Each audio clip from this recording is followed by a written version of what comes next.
You know, because you have some people right now. We're having a little issue, and I know if you know Professor James Small,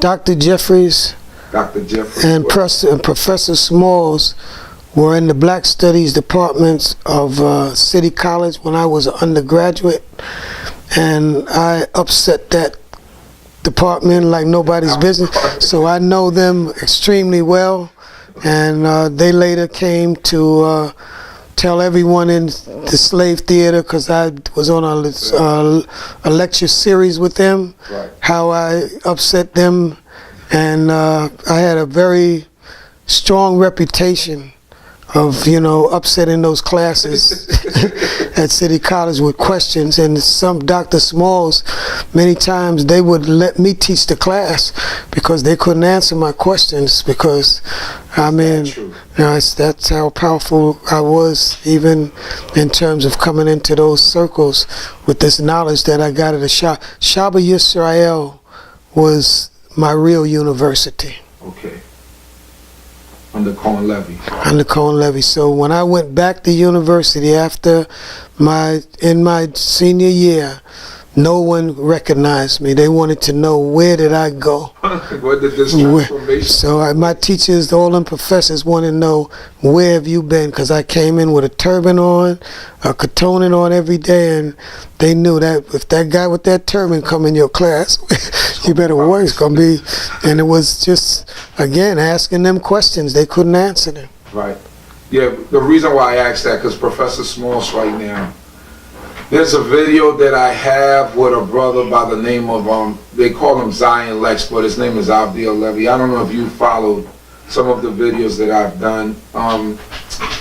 But there's an instance where Professor Smalls says, this has happened maybe like 2 years ago, but he's comparing our way of life to a piece of Zohar. What do you think about that? Like Professor Smalls making such a statement, or them even claiming that we got everything from Egypt, and everything that we've gotten was from the Egyptian priesthood or anything of that nature? Well, I'm fully aware of the teachings, so that, just let me make that statement. I won't speak personally, because I believe that that's not good for us to speak personally about him, but I'll just speak to the issue. The most important thing that we have to understand is that we are not Egyptians. That's number one. We have to also be aware of, as we have said repeatedly, black people, former slaves, are destroyed for the lack of knowledge. The knowledge that they have been unable to acquire, it's evident with not knowing our language, not knowing our God, our spirituality, not knowing our history, not knowing the origin of us as a people. So when one finds that, and there's extreme evidence, overwhelming evidence to show that we, like the Ashantis, the Igbo of Nigeria, are part of a Hebraic lineage, and those through Emperor Haile Selassie, Menelik, it still points to that. So our brothers in the West Indies, or what we call the Maroon movement, which Garvey came out of, all of that, there's just overwhelming evidence all across the earth to point those who came on the slave ships from West Africa. There's Joseph Williams' book called Hebrewism in West Africa, which points to, if you go into West Africa, the people of the Ivory Coast, Guinea, Senegal, Nigeria, Togo, Benin, I've been to these places, they all have Hebraic roots. The slave ships left, I've been in the dungeon in the Cape Coast in Ghana, and in the dungeons where the slaves came from. So it's evident that those who came here are from that same stock. When those that are in those parts of Africa who are not of Hamitic, or again the other seeds, we have Shemitic stock, the Japhetic seed we know of. We know of the Ishmaelites that are in these lands, who are not a part of the mixture through the invasion of the Greeks and what have you.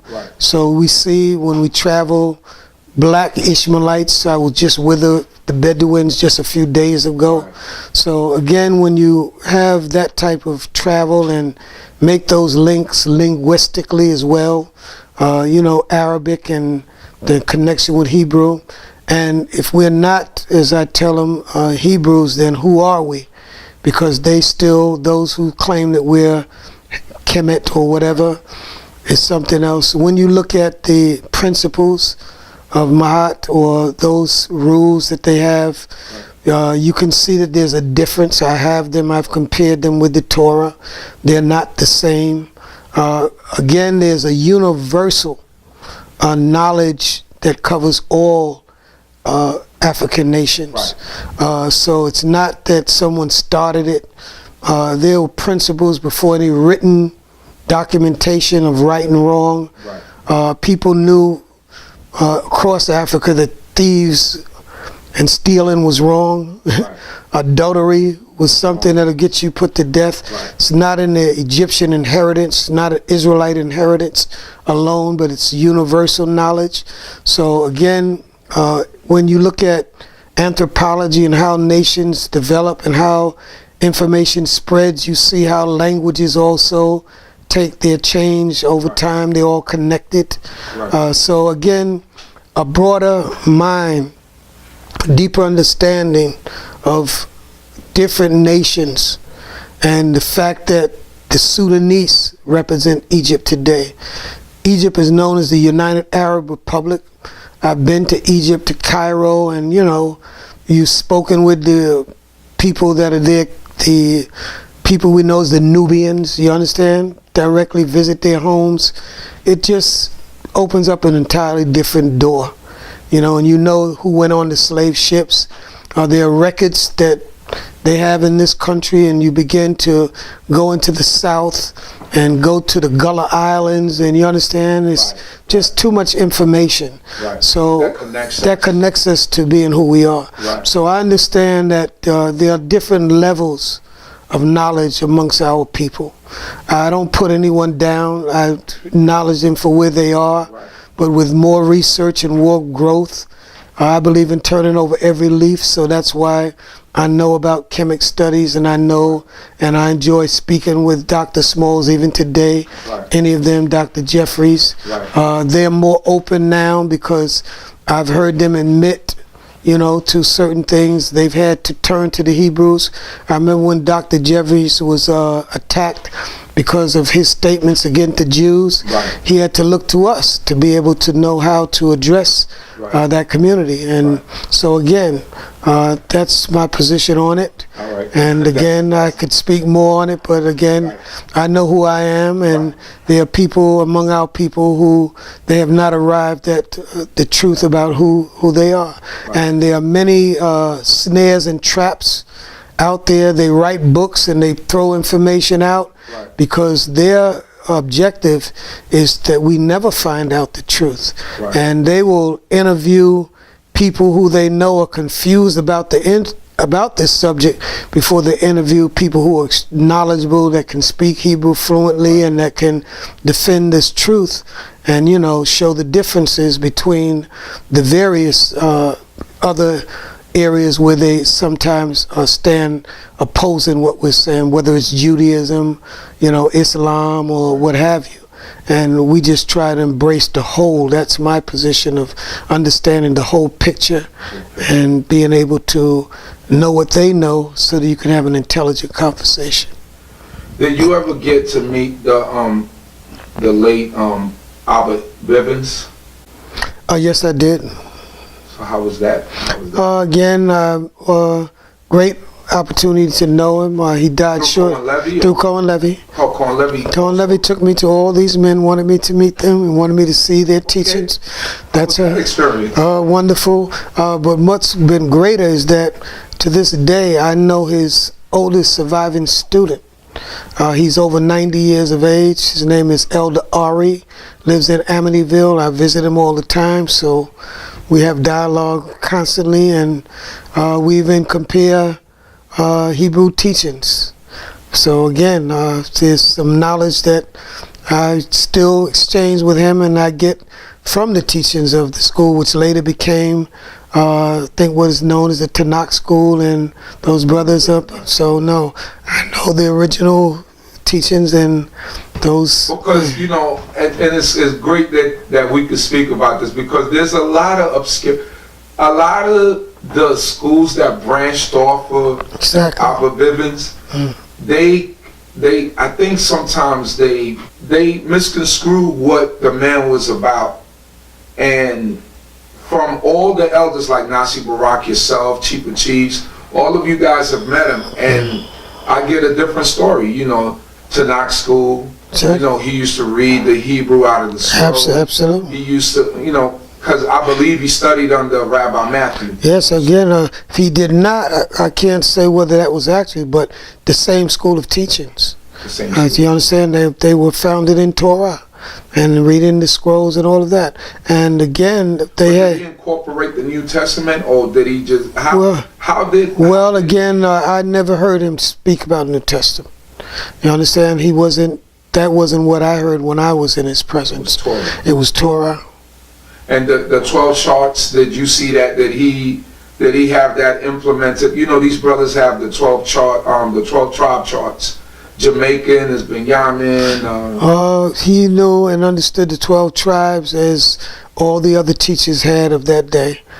Based on the Tanakh, there are territories that, when you speak about the 12 tribes, it's not all Cubans, all Panamanians, but Israel is in all of those places. So there's some truth in that, but being able to precisely understand it and explain it and articulate it is what makes these differences. Again, so that's just a fine line. I don't let that disturb, you know, me in any way. I know what is the facts of who we are, because we have been mixed into Puerto Ricans, all Central America. So again, I understand what they're saying. Because Nasi Barak, when I was speaking with Nasi Barak, and he was telling me when he was up there, because Nasi Barak was up there for a few years with Abba Bivens, and he was saying about the Hebrew that they speak now. Everything is Shalom, and so he told me that Abba Bivens told him that he was sitting at his table one day studying, at his kitchen table studying, and that a man appeared to him in a gray suit, I believe he said, and told him that no, the way that he was doing Hebrew is wrong, that this is the way that he should do Hebrew, and everything is just Shalom, you know, the way that these brothers speak it. Your Hebrew teacher is, and not talking down, but your knowledge of Hebrew, is that correct? Or, you know, the way that we speak the Hebrew, is that the correct way? Because, you know, people, you said that men had visions with certain things, and they put certain things on you because of those, and those things came through. What would you say about what you've known in your Hebrew studies in comparison to what our brothers do in terms of the way that they speak the Hebrew? I've had many discussions. Even very recently, I did an interview. It's on YouTube now, under my name, Cohane Michael Levi, and it was basically questions concerning just what you've asked me. This is the manner I would respond. In the Hebrew language, when you read the ancient Hebrew, there are no niquidot, or the vowels as we would call them. So that there's still, even with the consonants, there's still a pattern of unwritten niquidotes. Because you have to have a distinction between the persons or the subjects in the language, whether it's past, present, or future tense. Then as you go to the nif'al and the pl and the pu'al and the hif'il and the huf'al and the hitpa'el, those sounds of those particular binyanim also are distinguished in the past, present, and future tense of those. Without a shade or different shades of vowels, you would not be able to know whether or not you're in a particular binyan or you've been in the past, present, or future tense. Right. So again, it just doesn't hold true. When you learn the Hebrew language and you begin to speak and you begin to use the language and realize that there are ways within the language, even without the niquidot, that makes these distinctions, right, the sound patterns. Also, there's a natural, what we call vowel that human beings have, in particular Hebrews. The Europeans taught us A, E, I, O, U. And they say those were the vowels when you go to study. But in our natural tongue, A, E, I, O, U, that's something you just can't get around. A baby makes those sounds when they come in. It's not going to be all the time. So therefore, it's just understanding. So when you go into Aramaic, which is where Ivrit comes from, you have Shemayamai, and you understand, and you have different words that have, again, ends with a ta, but it's not going to be again. Right. So again, you got to go back to linguistics. Right. And so it just doesn't hold true and being able to do that. And if they were to have conversations with one another, because just to say a word or speak, then you have to look and see, well, where the communities where dialogue has grown, you understand? Right. And what have you. And then time will show whether or not they're able to establish dialogue. If I say to them, okay, say that someone is behind you about to attack you, you understand? You have to be able to communicate, and to communicate effectively. Just studying a language is not being able to communicate in it. You have to be able to distinguish whether you're speaking in the present tense, the past tense, the future tense. In Hebrew, you have a word like the word, let's say, rats. You understand? But now you're running. But if someone is chasing you, you're also running, but you got to be able to distinction. So that's when you got to have sound patterns, right, to be able to distinguish those particular tenses and what have you, and whether you are in a active verb form or passive. So they need to question and investigate in their studies whether or not all of that holds true. And that's how I would say it, that again, as we have dialogue, I've had dialogue with those that do. I share my point of view. I always listen for theirs, and I investigate. It just doesn't hold true as I go in and have gone in my studies and communicating with Israelites. For instance, you can go to Ethiopia, they speak Geese.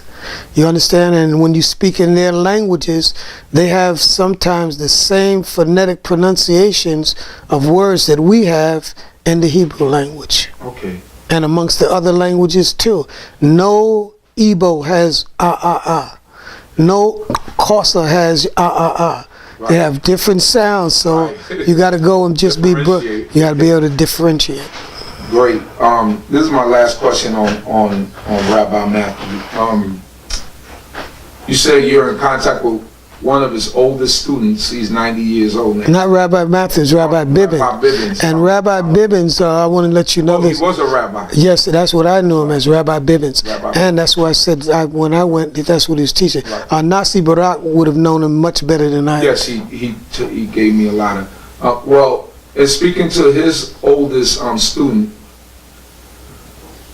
did he, in your conversations with him, did it ever come to your knowledge that he worshiped Jesus, or was it because the only reason why I'm asking this because these brothers they're what they call messianic brothers, we're considered non-messianic. Did in any of that, was there any did he ever tell you that this is the way that they went going into the New Testament? Was there any? Simple, easy answer. Absolutely not. Torah founded to this day. You understand? Hebrew, no Greek writings is any part of our relationship or discussions, never. Also, he would always say this to me. We could talk in Hebrew, and he would say he taught Hebrew, but he don't know Hebrew. You understand? Because when it comes to grammar and stuff like that, Dick Duke, he was not versed in that. Like where Elder R. Reed, his oldest surviving students. So that's why I said, but he can talk it. But as I said, he's not going to be able to make those distinguish and go past present and future tense in that but he has a profound knowledge of roots of words. Understood. So we how big is your community in I don't know, in terms of maybe not numbers, but how big is your community in Guyana? Oh, what is the name of the congregation in Guyana before? A great question. When I arrived at Guyana, we were known as Hashaba Yisrael.